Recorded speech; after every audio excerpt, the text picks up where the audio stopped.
Are you ready and prepared for your golden years? And I don't mean the years that you are spending stacking. I mean retirement. Can you use gold and silver as a retirement vehicle, as a pension? That and much more we shall talk about in today's video.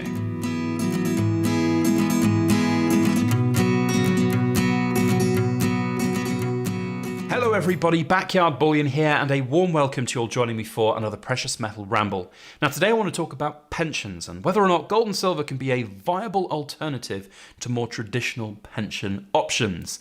I have talked at length on my channel about how I am stacking for my retirement, for future income when I'm in my golden years, to coin a phrase. Now, does that mean that we should take money out of our incomes right now and put it into gold and silver to protect it into those golden years? Or should we be thinking a little bit about a combination of everything? I have seen what I think would be crazy comments of people saying they're going to cash in their pension schemes and put it all into gold and silver. Never should you ever put all of your eggs in one basket. That is very clear to me. And I'm going to share my thoughts, opinions, and strategies when it comes to building my own pension as it sits with me. It's important that if you are looking to make these decisions, that you do so with your own correct knowledge. And sometimes that might mean going and speaking to an independent financial advisor who's qualified to advise on these kind of subjects. If you're employed and you have employer contribution pension schemes, talk to your employer. They will also have resources for you to help you better understand the decisions that you can make. So, gold and silver, are they a good pension option? We're going to talk a lot of different topics right now, but I do want to focus on the first thing, which is kind of the elephant in the room. Gold and silver are great over a long period of time. If you buy something early on in life and you hold it for 50 years, certainly with gold and silver, you're probably going to see some pretty tasty returns at the end of it. Being able to hold something for those 50 years is a little bit more of a hard ask to do. It is sometimes difficult to predict where finances will be, career paths may change, and it's also difficult to have an idea of what unknowns might come up in life. So it is not as easy, but the flexibility at least of buying gold and silver compared with putting money in a pension pot, which you can't touch at all until you get to that pension age, is certainly attractive. It's got that safety net, that gold or silver lining, as we call it. So there's definitely some benefits to be had from that side of things. The biggest negative, though, that I can see from the perspective of buying gold and silver as a pension as opposed to traditional pension is that you don't get the tax benefits of a pension scheme. Now, it's going to be different for each individual country, but generally speaking, governments like it when people plan for the future and especially plan for their own future with their own money. And they incentivize it by giving you the money back in the tax that you would have paid. So for us in the United Kingdom, if we put money into a pension pot, we pay less tax essentially. You are essentially getting the tax back, but in your pension pot.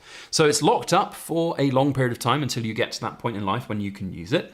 But it's investable at that point in time. You get that money straight away to put in your pension pot, and you can then look to make decisions with it, put it in, tracker funds or whatever you want, or just have it sitting there earning a little bit of interest. There are plenty of different options to be had for that money. But the point is that you get that cash straight away. With gold and silver, if you buy that, you're using taxed income to buy that gold and silver in the first place. So it's not always as simple as thinking, well, I'm just going to hold this for a long period of time, job done, I'm very happy with my decisions. It is better to buy into private pension funds or employer-driven pension funds. And a lot of people, I used to work in an industry that focused not necessarily specifically on pensions, but dealt with employment considerably. And the amount of people that would just not understand that if an employer offers 10% pension contributions, if you put in 5%, they double what you would put in, that it's essentially free money. It's extra salary. It just means that you have less in your pocket on that payday. You're putting 5% away, but you're getting an additional 10% at the other end. And that is something a lot of people are very short-sighted on sometimes. Now, it's of course down to individual circumstances, and there are of course reasons why people would want to have that cash immediately rather than put it away for 30, 40, 50 years. And I can understand that. But if we're talking about preparing for a pension, preparing for that point in life where you would be needing to have money as an income, it is important to consider those implications. Now, the other good thing that is potentially about gold and silver as a pension is if you buy things that are capital gains tax exempt, and there's a distinct difference here between two products from the Royal Mint. The bar on the left is not capital gains exempt. It's a misconception that anything made by the Royal Mint is exempt from capital gains tax. That is not the case. I'm sorry, the camera is not focusing today at all. The coin on the right, however, is capital gains exempt. Now, whether or not the rules will change over time, as a lot of people who say, well, the government could just change the rules whenever they want. Well, maybe they can, but we've got to work with what we know right now. This is capital gains tax exempt, which means when you, let's say, put all of your money into Britannia's, Gold Britannia's for that long-term pension, if you come to sell them at the other end, you're not paying any tax when you sell it because it's capital gains exempt. It's not classed as income because you're just releasing an investment. So you're not paying income tax on it. So you are saving money. Excuse me, I have a bit of a niggle in the throat today. So you are getting some kind of tax benefit there. But of course, the difference is you're not able to use that tax benefit at the start of the investment. It comes at the very end of the investment. Another thing to factor in about traditional investments as opposed to buying physical things like this down the line is that in the United Kingdom, at least, when you retire, when you hit that button and you tell the government, that's it, I've had enough, I'd like to have a retirement income from my private pension or from my employer pension, whatever it might be, or if you hit that state pension age and you take the state pension, you then will obviously have to pay income tax on the income you get. Now, if you've been in a nice career that you've had a decent income for, or you've got a really nice government pension or NHS pension, teacher's pension, something like that, you will probably still be paying income tax. You will have a certain amount that you will earn and then you have to pay tax on it. But you get a lump sum, tax-free, from the government, 25% of what you've accumulated. So let's say you get to £500,000 in your lifetime as a pension contributor. You get immediately quarter of that completely tax-free. So that's £125,000 completely tax-free. And if you've got the tax benefit at the start and you get tax benefit there, it is fantastic to do. And that's the traditional way that a lot of people have been able to finish off the mortgage when they get to a certain age point. It is a very important thing to factor in what you're going to need when you actually retire. And that's where the gold and silver comes in for me. So I have my own personal pensions. I have old employer pensions as well. And it's important to have many different, eggs in many different baskets, I would like to think. And the gold and silver that I have does form part of that extra pension pot. Now, what I would like to think is I'm going to live to the ripe old age of in my 90s, let's say. But that's not necessarily defined for everybody, of course. And anything can happen when you hit that retirement button or get to that age and health starts catching up with you. So you've got to think about where things might be financially. If you've got a certain income that you might be looking to derive from the various pensions that you might have, you then think, well, what do I want to have as a top up? And that's where the gold and silver comes in for me. So with some of that disposable income that I have, I would like to put it into gold and silver, keep it for 30 years and then trickle it out.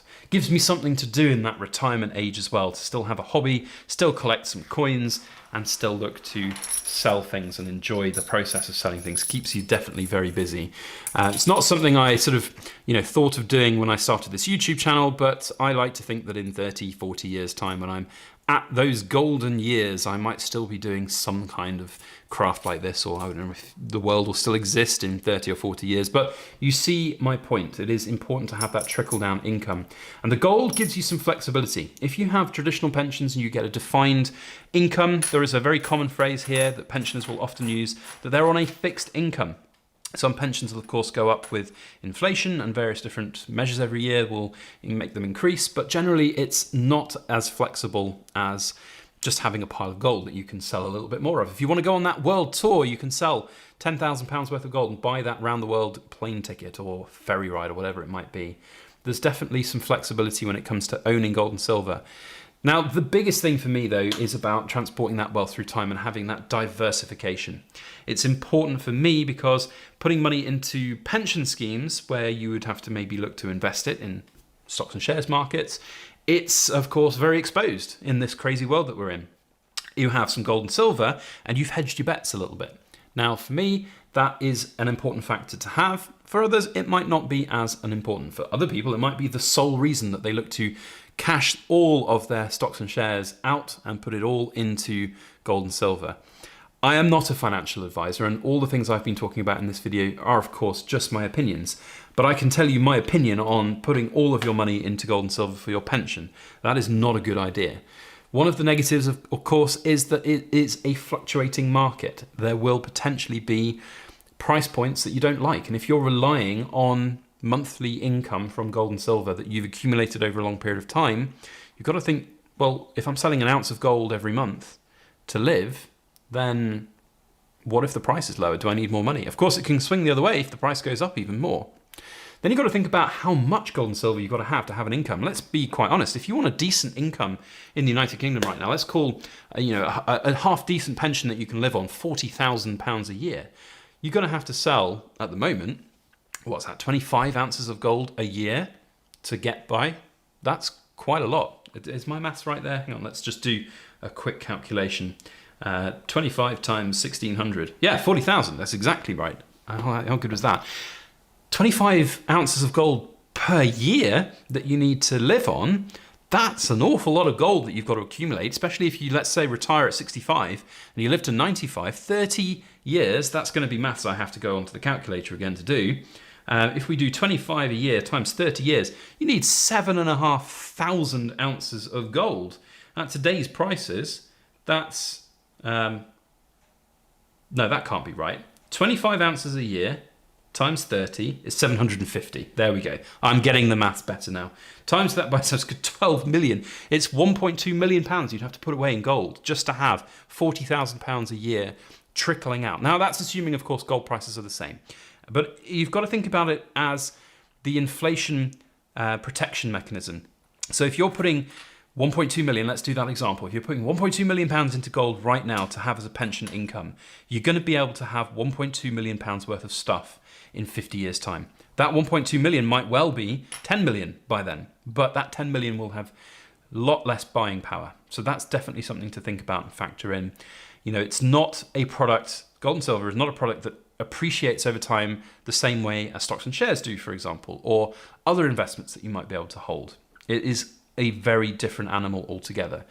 So, conclusions. It is good to have gold and silver in your collection, in your investment portfolio, if you are looking to build wealth over a long period of time for that pension age. How much you'll need to subside on for an entire only gold and silver pension scheme is an awful lot, but it can be used as a way to top up other pensions that you might have in this world. And it is something I think that is important. It's to have that real wealth, to have something, a nest egg that is protected from the craziness of the world right now. So there are a lot of benefits to having this stuff, but it's not necessarily as financially viable as the more traditional pension options. Now, again, I have to say it because it's amazing how many people might just jump away from this and think that gold and silver are the best pension options ever. I'm not a financial advisor, and I will share some of my little bits of words of wisdom at the end here. Seek independent financial advice, qualified independent financial advice. If you are unsure about pensions, how they work, there is a lot of free resources out there as well to go and have a look. I would suggest you just go and do a lot of research on how it works. It is a very tax efficient way of saving money over a long period of time. And if you've got savings accounts that you're just putting cash in for a long period of time, it will erode away with inflation. You put it into a defined pension scheme with various different investments that you can make. You will hopefully, over a long period anyway, investments always go up, they always go down. Do factor that in. You will hopefully do better than just having cash in the bank sitting there doing nothing. So worth thinking about for sure. Now, I'd love to know your thoughts and opinions on this subject. I think it's something that I'm very passionate about. It's something that I take very seriously. That golden years, I don't want to be working until I'm in my 60s. I want to retire as soon as I can. But ultimately, everybody's circumstances are different, and it'd be great to hear what you've got to say about this subject. So please feel free to comment down below. Otherwise, thanks to my backyard bullion ramblers for watching to the back end of the video and putting up with my coughing fits as I go throughout the video. I'm about to have another one, so I'm going to wrap things up. A huge thank you to the Cool Kids Club members for sticking around to the back end. We'll see you on the next video. As always, please make sure that you like, share, comment, and subscribe for more.